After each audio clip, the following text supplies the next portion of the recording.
ब्रह्मलीन परम पूज्य स्वामी रामकृष्ण देव कहते हैं, भगवान क्यों दिखाई नहीं देते? सूर्य पृथ्वी से कितने गुना बड़ा है, पर बहुत दूर होने के कारण वो सिर्फ एक थाली जैसा ही प्रतीत होता है। इसी प्रकार भगवान अनंत हैं, परंतु हम उनसे बहुत दूर होने के कारण उनकी यथार्थ महिमा को समझ नहीं पाते। तालाब का पानी काई और घास पत्तियों से ढक जाता है और उसमें खेलती हुई मछली इसीलिए दिखाई नहीं पड़ती।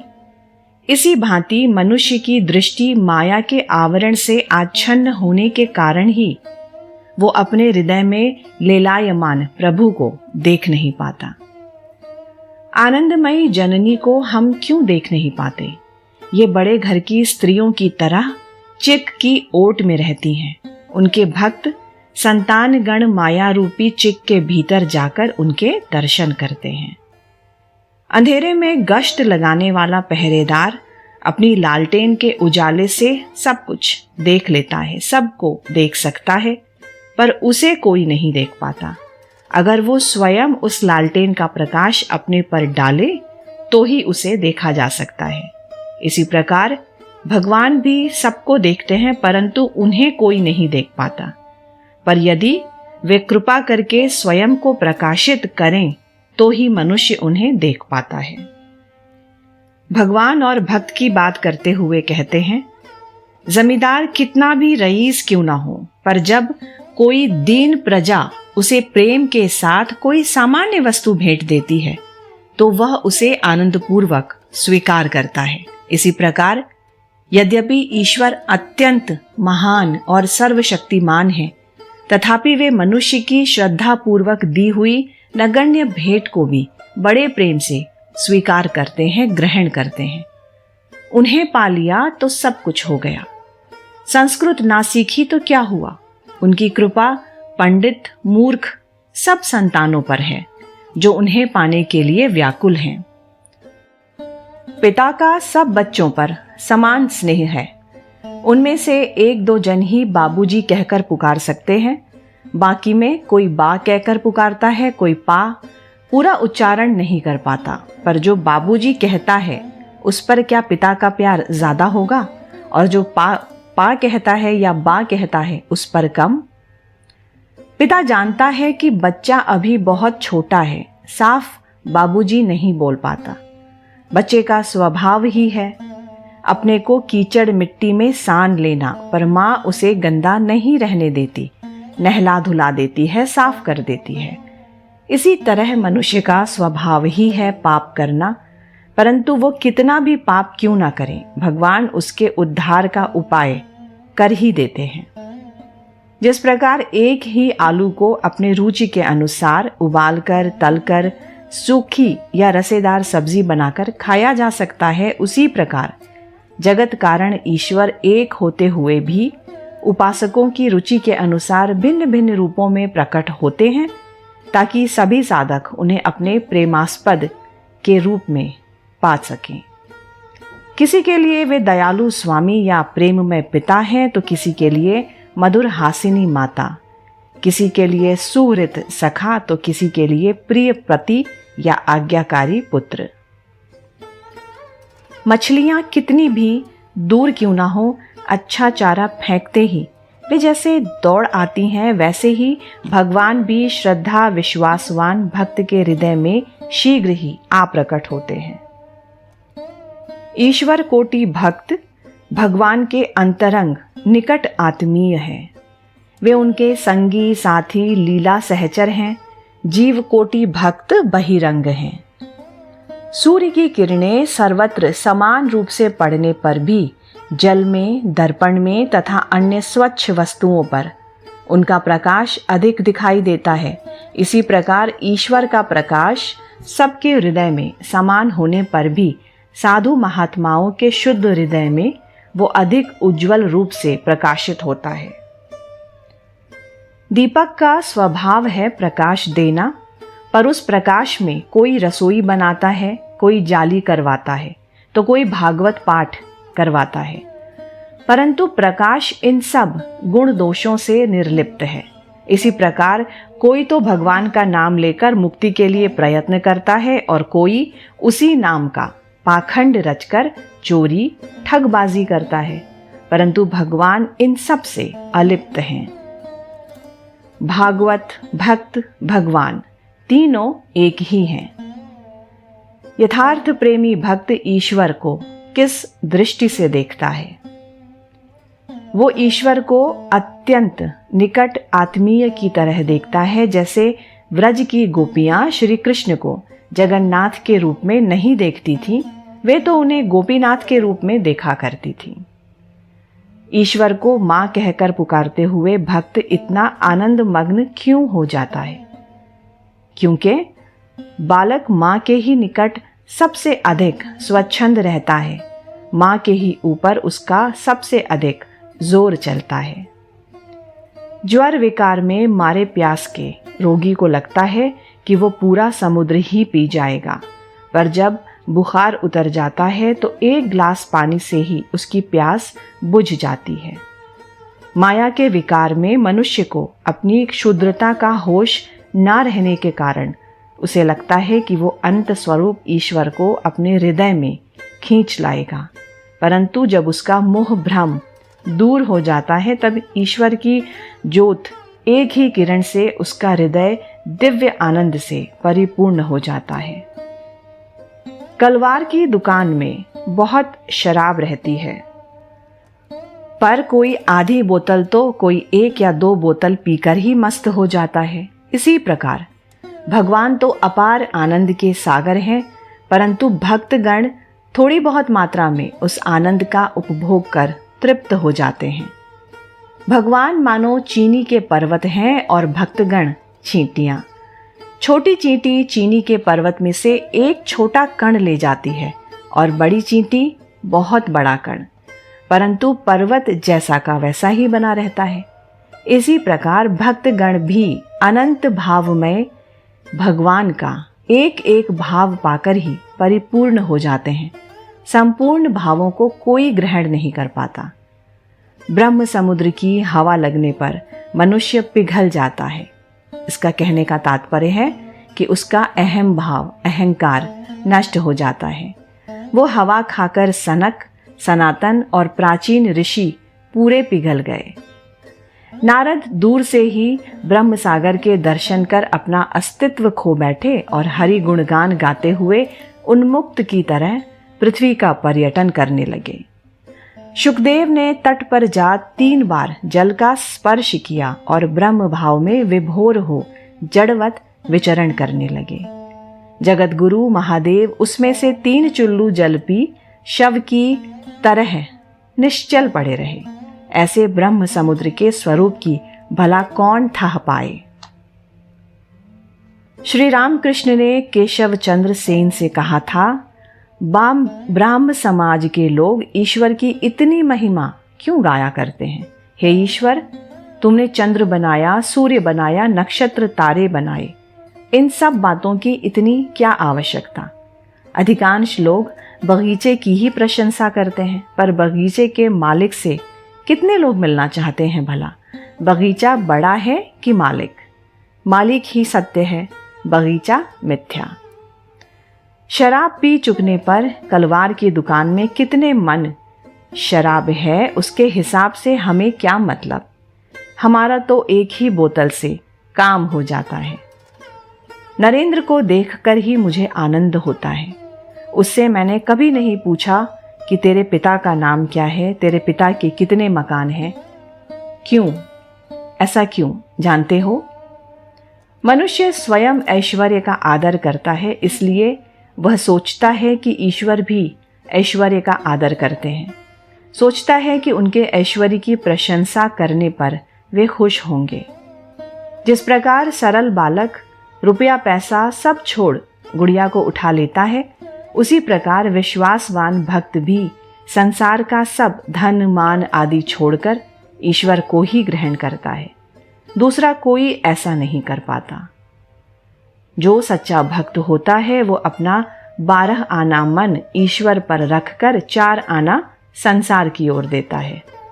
ईश्वर संबंधी विषयों में वो अत्यंत सतर्क रहता है, जैसे सांप की पूंछ पर पांव पड़ते ही वो एकदम फुफकार उठता है।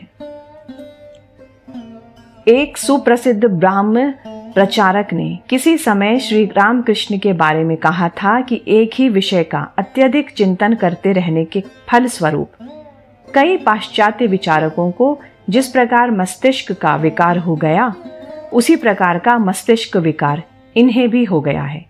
ये अचेतन हो गए हैं। ये सुनकर बाद में एक दिन श्री रामकृष्ण ने उनसे कहा, तुम कहते हो कि यूरोप में भी विद्वान लोग इस प्रकार एक ही विषय पर सतत चिंतन करते हुए पागल हो जाते हैं, परंतु उनके चिंतन का विषय होता क्या है? जड़ वस्तु ही ना।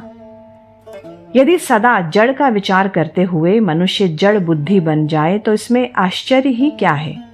परंतु जिसके चैतन्य से सारा विश्व चैतन्यमय हुआ है, उस चैतन्य स्वरूप का चिंतन करके भला कभी कोई अचेतन बन सकता है?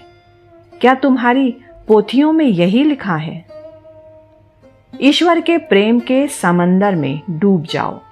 इसमें डूबने से डरो मत, ये तो अमृत का समुद्र है।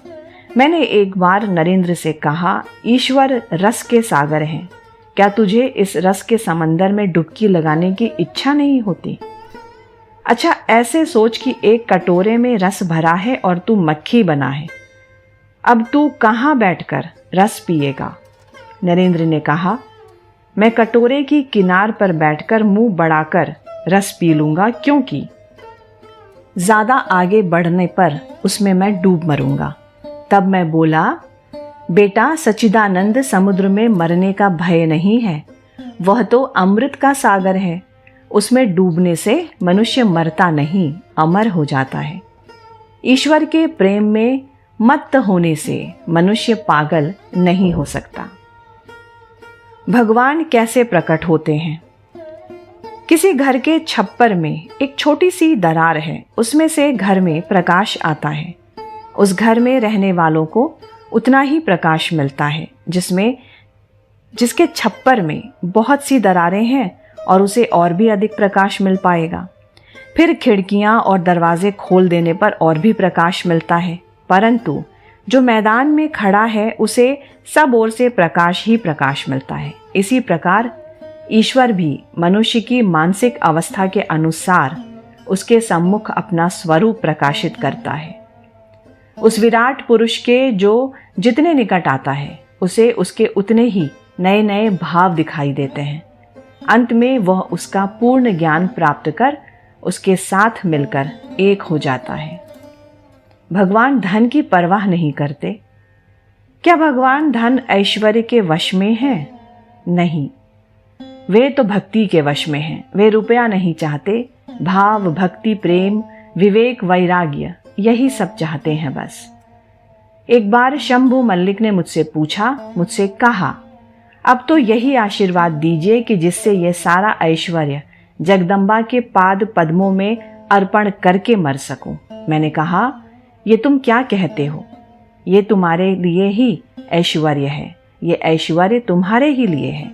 जगदम्बा के लिए तो ये सब धूल और मिट्टी के बराबर है।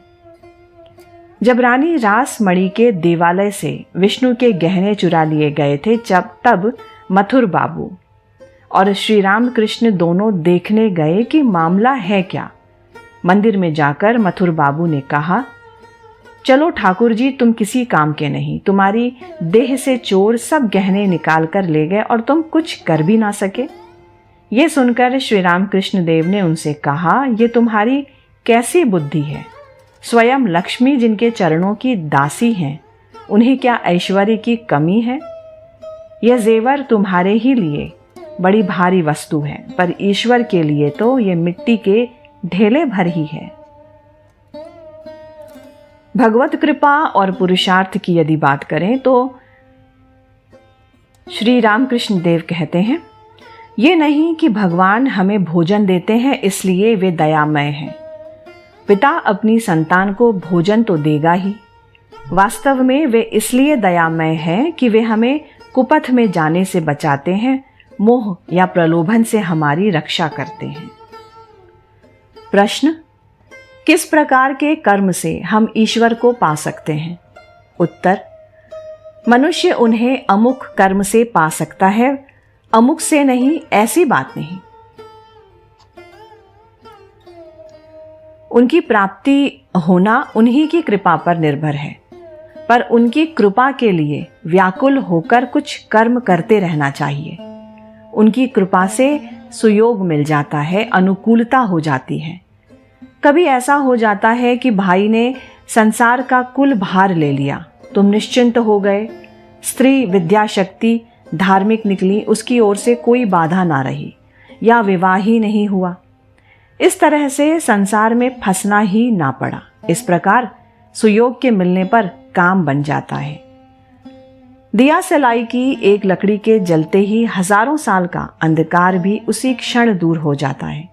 वैसे ही एक बार ईश्वर की कृपा दृष्टि के पड़ते ही जीव के जन्म जन्मांतर के पाप पुंज तत्काल दूर हो जाते हैं।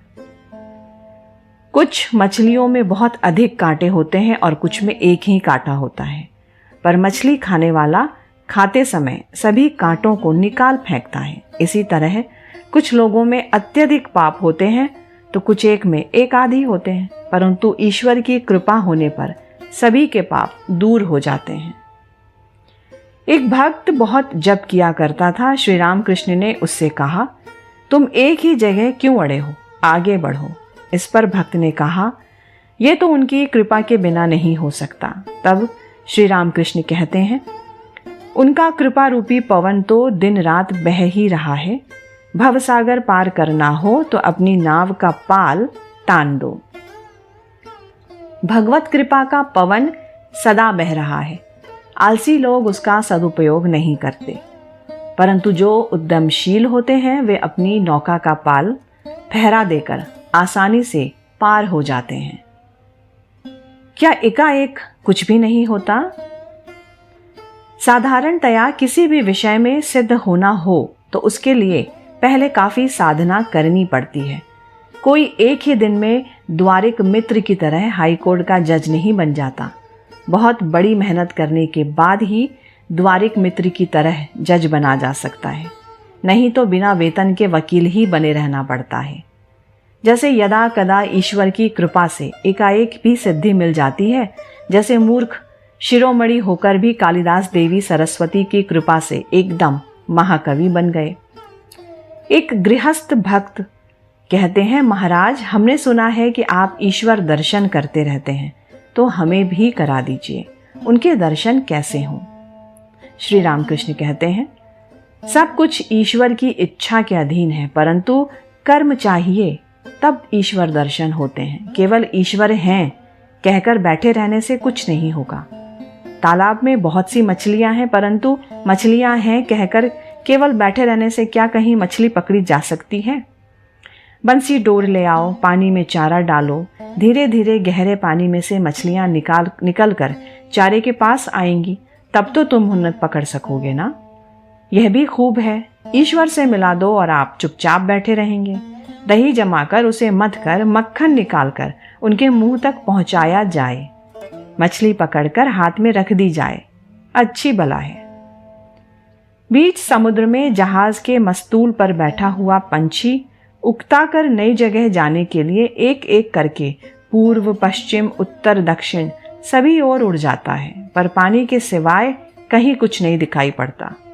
थक कर निरुपाय होकर वह फिर मस्तूल पर ही आकर बैठता है। इसी प्रकार साधक भी अनुभव सिद्ध हितैषी गुरु के द्वारा निर्देशित साधना विधि का नित्य पालन करते करते उकता जाता है और हताश हो गुरु के प्रति विश्वास खोकर निजी प्रयत्न के द्वारा भगवत प्राप्ति करने के लिए मनमाने साधन मार्गों में भटकने लगता है, पर उसका सब परिश्रम विफल ही होता है। अंत में उसे हार कर उसी गुरु की शरण में ही तो लौटना पड़ता है। जब तक हवा न बहती हो तभी तक लोग गर्मी दूर करने के लिए पंखा चलाते हैं। एक बार हवा बहने लग जाए तो पंखा नीचे रख देते हैं।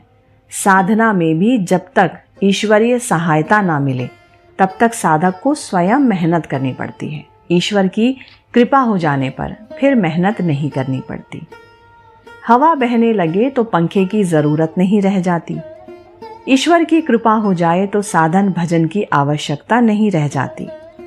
जीवन पर भगवान, गुरु तथा भक्तजनों की दया होने के बावजूद यदि स्वयं के मन की दया ना हो तो उसका विनाश ही होता है। अर्थात इन तीनों की कृपा के होते हुए भी यदि मनुष्य के मन में मुक्ति की स्पृहा ना हो, व्याकुलता ना हो, तो सदुपदेश, साधु संग आदि सब विफल हो जाते हैं। कितनी भी चेष्टा करो, भगवान की कृपा के बिना कुछ नहीं होता। उनकी कृपा के बिना उनके दर्शन नहीं मिलते। परंतु उनकी कृपा भी सहज में नहीं होती। उसके लिए अहंकार का संपूर्ण त्याग करना पड़ता है। मैं करता हूँ इस बोध के रहते उनके दर्शन नहीं हो सकते। भंडार घर में अगर कोई हो और उस समय घर के मालिक से अगर कोई कहे कि आप भंडार से अमुक बीज निकाल दीजिए, तो मालिक यही कहता है कि वहां तो एक आदमी है ना, फिर मेरे जाने की क्या आवश्यकता। जो खुद ही कर्ता बन बैठा है उसके हृदय में भगवान आसानी से नहीं जाते। उनकी कृपा से ही उनके दर्शन होते हैं। वे ज्ञान सूर्य हैं। उनकी एक ही किरण से संसार में ये ज्ञान का प्रकाश फैला हुआ है। उसी की सहायता से हम एक दूसरे को पहचानते हैं और संसार में तरह तरह की विद्याएं सीखते हैं। यदि वे एक बार अपना प्रकाश अपने चेहरे पर डालें तो हमें उनके दर्शन हो सकते हैं।